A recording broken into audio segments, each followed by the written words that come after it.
What is up, YouTube? It's your boy VWalk71, replaced David before, and I am back again with another wrestling review. This one being WWE Elimination Chamber for this year. And yeah, we got a lot to talk about with this show. A lot to talk about. Let's get into it, I guess. So first, we had a pre-show match. It was a fatal four-way between Ricochet, Mustafa Ali, John Morrison, and who else was in that match? Oh, Elias for some reason. And basically, the Fatal Four was to determine who's going to be put in the Triple Threat U.S. title match because Keith Lee apparently is out of the match. He, quote-unquote, suffered injuries from an attack from Bobby Lashley, which I think is just more of Vince just not trying to push Keith Lee. But anyways, good, fast-paced, fatal four-way match with the winner being John Morrison. So now he's added in the triple threat match, and he'll compete later in the night against Lashley and Riddle for the U.S. title. So anyways, the first match we actually opened a pay-per-view with, not the pre-show, but the pay-per-view, is the first of the two Elimination Chamber matches. It's the number one contenders Elimination Chambers match, where if you win the match, you face Roman Reigns for the Universal Championship that night. So this match included Kevin Owens, Jey Uso, Daniel Bryan, Sami Zayn, Cesaro, and King Corbin. Now, this match, it was cool. For the most part, I'd say towards the end is when it really got more interesting. There was a cool, I wouldn't even say cool, but just a crazy part before the match where when Jey Uso came out, Kevin Owens was so angry he just started headbutting the Elimination Chamber pod because he's just wanting to get his hands on Jey Uso. But anyways, the match starts out with Daniel Bryan and Cesaro, and these two just pretty much, reverse each other, fling each other, all types of stuff that Cesaro and Bryan do. But I feel like towards the end of the match, that's when they really start getting into it, where I was like hooked in essentially. So once that happened, King Corbin came in and he pretty much just got all his offense in. He did one thing that scared me because you know how Daniel Bryan is with concussion. So he basically threw Bryan into the cage, and then he like hit him with a back elbow to the back of the head, and it looked like he hit that man in the back of the head. He had a deep six on both men. And that was that. So after that happened, let's see. I want to make sure I got my calculations correct. There we go. I want to make sure I got my calculations correct. Sami Zayn entered the match. He got involved before him and Cesaro were like fighting on the cage for a second before he got knocked off the cage onto the ground. Now, if it was the original Elimination Chamber match, that would have hurt. But because they padded the thing to hell, it was just like it was nothing. And that's why I do not like this new Elimination Chamber. It actually has made my love for the Elimination Chamber match because I used to be a humongous fan of the Elimination Chamber because I had the DVD that had all the Elimination Chamber matches on it from the first one up until like the one from I think like 2008. And it used to be my favorite match because of how brutal it was, because the floor was made out of steel along with the cage and stuff, and now that they padded it, it's just kind of like, okay, they did that so they can do more spots and whatnot. But yeah, Sami Zayn came out. That was cool. He got some offense in before Cesaro knocked him off. And slowly after that, Baron Corbin actually was eliminated first. He got hit with the Cesaro swing and then put into a sharpshooter, and he tapped out. And I was surprised because I would have thought, based off of how Sami Zayn's character is and how he has the documentary team and he's basically a conspiracy theorist gimmick now where he feels like every loss is a conspiracy, I would have assumed that that Sami Zayn would get eliminated first for the sake of his character, but it was actually Corbin. I was genuinely surprised by that. So after that, Kevin Owens comes out, and before he even comes into the ring, Sami Zayn goes to his pod, and he's like, hey, we have history, we're not the poster guys. They don't want us to succeed, all that crap. And basically, Sami Zayn got thrown into the pods by Kevin Owens. I thought that was cool. Kevin Owens came in. He started going crazy. He hit somebody with a stunner. He reversed something into an insecurity kick. He was just going crazy. And then once that happened, Jey Uso came out, and Kevin Owens was ready. He started brawling with Jey Uso outside of the ring. There was another spot I enjoyed where this man Kevin Owens actually did a moonsault, which I don't even remember the last time I seen Kevin Owens do a moonsault on WWE TV pay-per-view or whatever. He did a moonsault off the top of a pod to everybody. That was pretty cool. So we get later into the match. I'm trying to remember how Sami Zayn got eliminated, because I truly do not remember how he got eliminated. I think everybody just hit a flurry of offense on. Yeah. Hold on, let me make sure. Yeah, that's exactly what happened. So basically, you get to the point in the match where everybody just starts hitting their moves on each other. Kevin Owens did like a cannonball, all types of stuff, and basically him and Jey Uso are still fighting. And then there's basically Owens going stunner crazy. He hits a stunner on Daniel Bryan, stunner on Cesaro. Sami Zayn tries to go for a haluva kick, but reverses it, and he stunners Sami Zayn, because Sami Zayn early in the match had hit Kevin Owens with a exploder suplex for a near fall. Sami Zayn got hit with the stunner, and then he got eliminated. So it came down to Kevin Owens, Jey Uso, Cesaro, and Daniel Bryan. So after that, essentially, Jey Uso attacks Kevin Owens. He puts his arm through the Elimination Chamber, like the main entrance door, and he just constantly slams the cage into his arm. After, Sami Zayn was basically like leaving, he used it to his advantage, and then he just hit Kevin Owens with like so many super kicks, hits a splash, and then he eliminates Kevin Owens. So it's down to Jey Uso, Cesaro, and Daniel Bryan. So basically, Jey Uso starts to go for offense on Daniel Bryan before Cesaro uppercuts Jey Uso in midair, takes him up out of there, and then it just came down to Bryan. It just came down to Bryan and Cesaro just going at it, reversing each other. There was a spot where they both were just trading uppercuts, and I was like, oh, I love this. This is why I love it wrestling. They just uppercut. Daniel Bryan reversed the uppercut into a pin for a near fall. I thought that was cool. What else happened? Cesaro did like a move where he held Bryan up in the air and then dropped him on his knee. I thought that was pretty cool. Daniel Bryan's leg was like worked on in his match, so Cesaro used it to his advantage and actually did like a one-legged Cesaro swing before Jey Uso super kicked Cesaro and hit a splash and eliminated him, which actually I was fine with because it protects Cesaro because of what happened after the match with Roman. So it works well. After that, it came down to Uso and Bryan, and they're both duking it out. Uso trying to take advantage of Bryan, pretty much just being like, basically going at it with Cesaro for all that amount of time Jey Uso was out before he eliminated Cesaro, and hits him with a bunch of super kicks, go for a Uso splash. Bryan kicks out, tries to go for it again. I believe Bryan reverses it into a yes lock, and Jey Uso taps out. So Daniel Bryan wins the Elimination Chamber match. He's dead, by the way. And as soon as they raise the chamber, Roman Reigns' music plays. He comes out. He looks like he's ready to murder somebody. The match starts. Roman tries to go for a spear, but Bryan reverses it into a yes lock, which actually looked pretty clean before Roman reversed it. Before Roman reversed it, start punching, slams Daniel Bryan, punches him, just going crazy, and then hits him with the guillotine, and then Daniel Bryan just passes out, and Roman Reigns retains, which was the match I was expecting after the Chamber. That's why I'm glad Cesaro didn't win, because with Bryan that happening, Bryan can always recover from it because he's Daniel Bryan.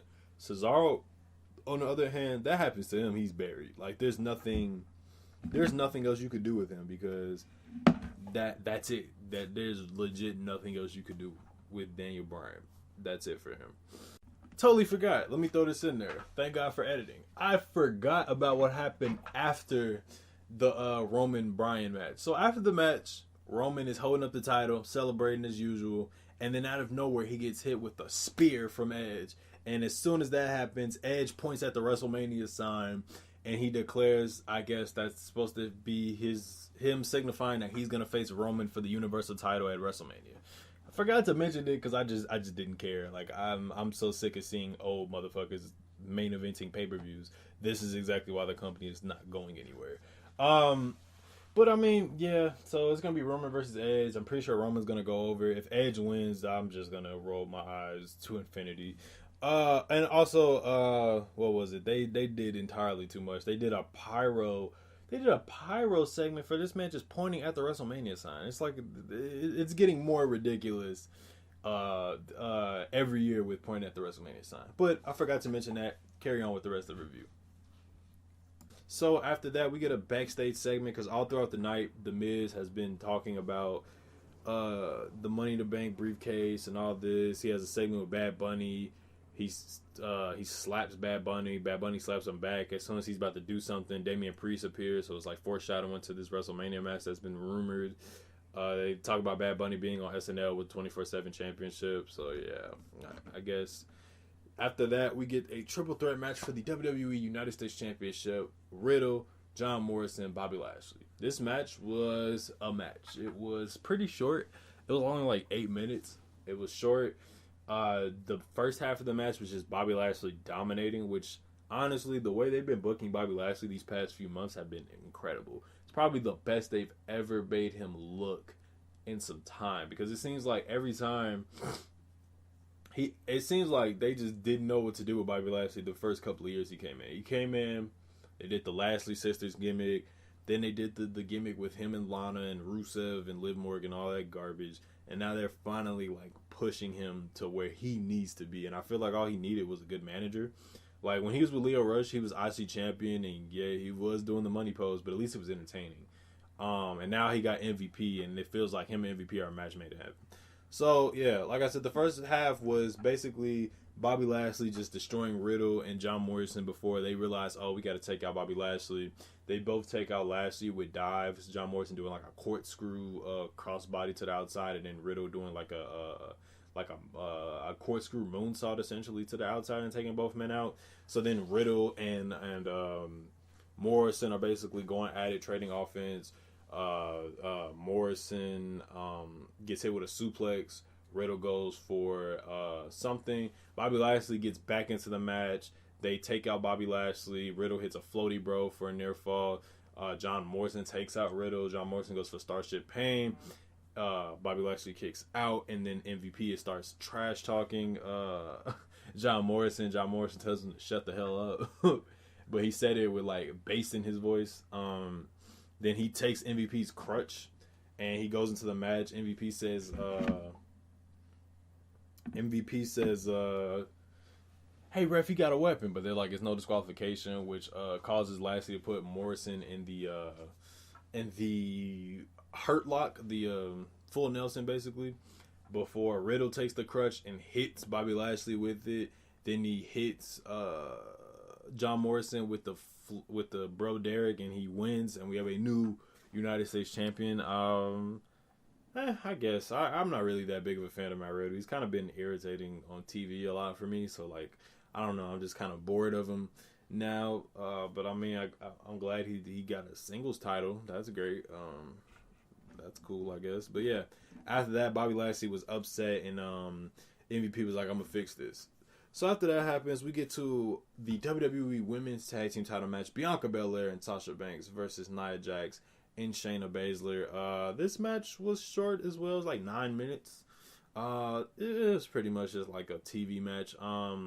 They just had to put something on for the tag team titles, and you know, something that'll actually have a drawing factor to it. Something. But it was like your TV match. Like there wasn't really much to talk about, I would say. I mean, Sasha Banks and Bianca Belair look great as a tag team. They did some offense where Bianca Belair did like sort of a glam slam, but didn't sit down all the way, and then Sasha Banks did the frog splash for a near fall. Nia Jax was in this match for all of like 2 minutes. In the beginning and at the end of the match. Shayna Baszler was pretty much in this match almost the entire time. She had her little moment to shine with submission counters and stuff like that. We get towards the end of the match. Bianca Belair hits Shayna Baszler with the KOD. She goes for the pin. Nia Jax pulls her away and then eventually slams Bianca Belair, but Sasha Banks got the tag in. Then my boy Reginald gets involved at one point because Sasha Banks has her in the bank statement, but Nia Jax gets to the ropes. He passes her the bottle, tells her to use that. The referee sees it, distracts Sasha, and then Nia Jax hits the weakest Samoan drop I've ever seen and wins the match. And yeah, like I said, a nothing match.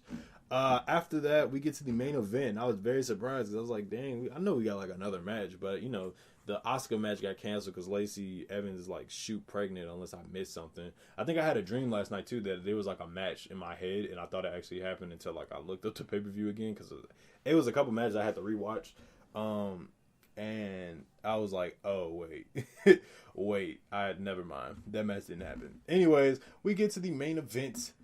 WWE Championship Elimination Chamber, all competitors being former WWE champions, with Drew McIntyre defending it against Sheamus, Randy Orton, Kofi Kingston, AJ Styles, and Jeff Hardy. And Drew McIntyre defending against all of them. Drew McIntyre actually didn't start the match out. I thought usually the champ starts the match out, but sometimes they do, sometimes they don't. He actually came out first. The match started with Orton and Jeff Hardy, and basically they did Jeff Hardy and Randy Orton stuff for the most part. I believe Kofi Kingston was out next.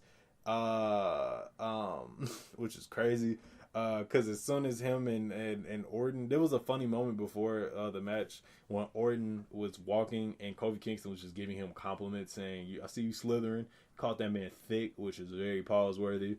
He said that man's quads is crazy, which is like, well, okay, all right, Kofi, you're you're doing too much now. Basically, it seems like Orton was trying so hard not to laugh on camera, so he had to like turn around and look at the other pod, which had Jeff Hardy in it. But anyways, the match starts with them two. They pretty much, don't do much. But then Kofi gets in. Oh no, it was Drew. Never mind. I was wrong. It was Drew that came out next. And Drew came in dominating, throwing people around. He put Randy Orton's face into the cage. Being probably the most dominant he's ever been in a match, which is crazy. Takes out Jeff Hardy too. I believe he had Jeff Hardy with the... No, that was later in the match. Never mind.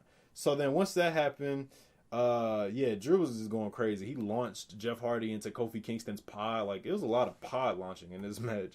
After that, what happened after that? Oh, yeah. Kofi Kingston finally got in the match, and then as soon as he did that, Kofi Kingston and Randy Orton go at it, basically just, trading offense and everything, and somehow, out of nowhere, Kofi Kingston pins and eliminates Randy Orton. Randy Orton is eliminated first. I would have thought the first person to be eliminated would have been Jeff Hardy, because out of everybody in this match, Jeff Hardy is the only person that hasn't been doing anything, that hasn't been on TV, hasn't been in the storyline, hasn't been doing anything. Drew has been involved with Sheamus. Randy has been involved with Alexa Bliss, The Fiend, and a little bit of Drew McIntyre. Kofi has been involved with... What's that? Retribution, and Shane. Yes, and AJ has just been involved with everybody. He's just been doing AJ shit. I thought Jeff Hardy was gonna get eliminated first because it was like he wasn't doing anything, and it's kind of like the same with the Elimination Chamber, with the Royal Rumble, I should say, where he wasn't doing anything. So after that, Randy Orton is surprised, but AJ looks at that as a because after that, I think Randy Orton hit like everybody with RKOs as well.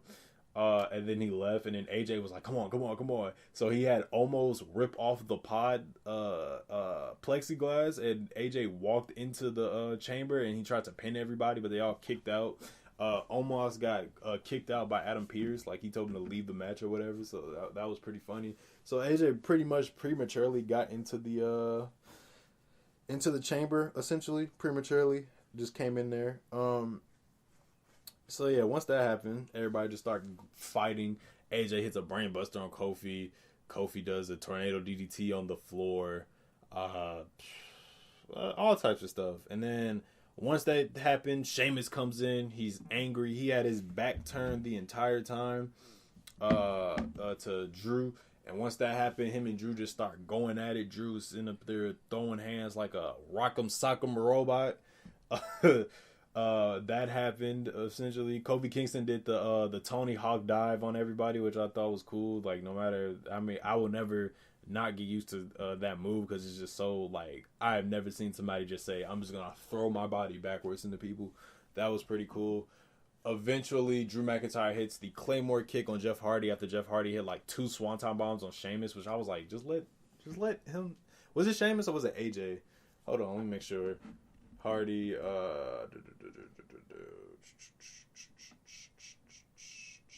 trying to make sure.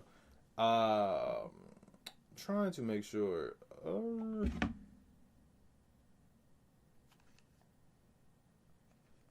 Trying to make sure I'm correct.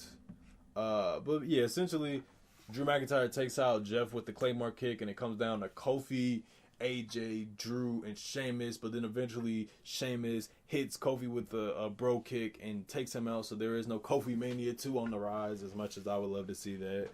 After that, we come down to the final three being AJ, Sheamus, and Drew. Basically just, offenses being traded. Eventually, Sheamus is eliminated by Drew McIntyre. Essentially eliminated by a combination of Drew McIntyre and AJ Styles, because I believe he hit, hold on, I'm trying to remember. I want to make sure I get this correct. I'm trying to make sure I don't mess this up, because I don't got time for this. So AJ, actually before that, AJ hits a nice springboard 450 on Drew, connects it, because I guess he botched it before. Sheamus does the beats of the bow, the chest slap he does like 10 times. After that, Drew drops AJ with the future shock. Sheamus is there. Sheamus looks like okay, so I was correct. Okay, so Drew charges for a brogue kick, but Sheamus jumps over it, connects the big brogue instead to take Drew down.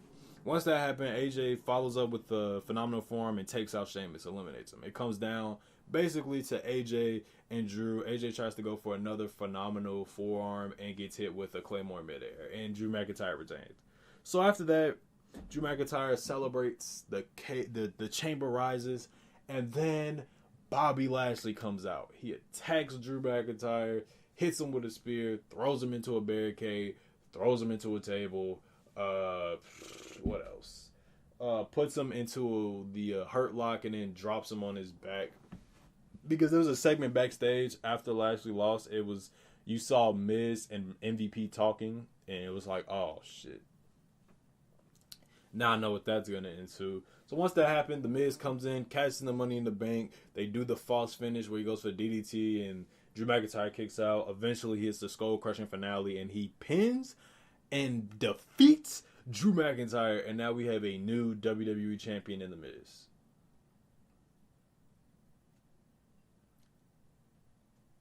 I had to let that one sink in for a second, because it's just like, what? This man Miz has been booked as a dweeb on WWE TV for the past 2 years. Like, ever since that feud with Shane McMahon, up until now, he has not been doing anything of note. He's been booked like a complete dork on WWE TV. He's lost almost every match he was in for the past couple of months with the pandemic stuff and everything with him and John Morrison. They've been losing, and now he's just the WWE champion.